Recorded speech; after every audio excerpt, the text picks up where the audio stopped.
សួស្ដីពុកម៉ែបងប្អូនទាំងអស់គ្នាសូមស្វាគមន៍មកកាន់ Channel ខ្នាយឆ្នោតសម្រាប់តម្រុយឆ្នោតយួនប្រចាំថ្ងៃពុកម៉ែបងប្អូនទាំងអស់គ្នាសូមជួយចុច Like និងចុចសញ្ញាជាម្នាក់មួយផងដើម្បីមានភាពងាយស្រួលតាមដានតម្រុយឆ្នោតយួនប្រចាំថ្ងៃសម្រាប់ឆ្នោតយួននេះសម្រាប់ថ្ងៃទី10 ខែធ្នូឆ្នាំ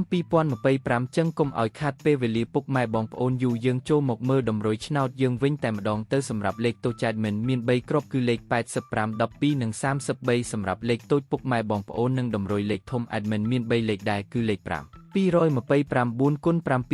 766គុណនិងលេខ938គុណសម្រាប់ប៉ុស្តិ៍អូសពុកម៉ែបងប្អូននិងតម្រុយសម្រាប់លេខអូស admin មាន2គ្រាប់គឺអូសលេខ80និង10ជើងពុកម៉ែបងប្អូនអាចយកទៅផ្សងសំណាងបានបងប្អូនសូមឲ្យហេងទំៀងអស់គៀនពុកម៉ែបងប្អូន admin សូមជម្រាបលាពុកម៉ែបងប្អូនសូមជូនពរសុភាពល្អសំណាងល្អទាំងអស់គ្នា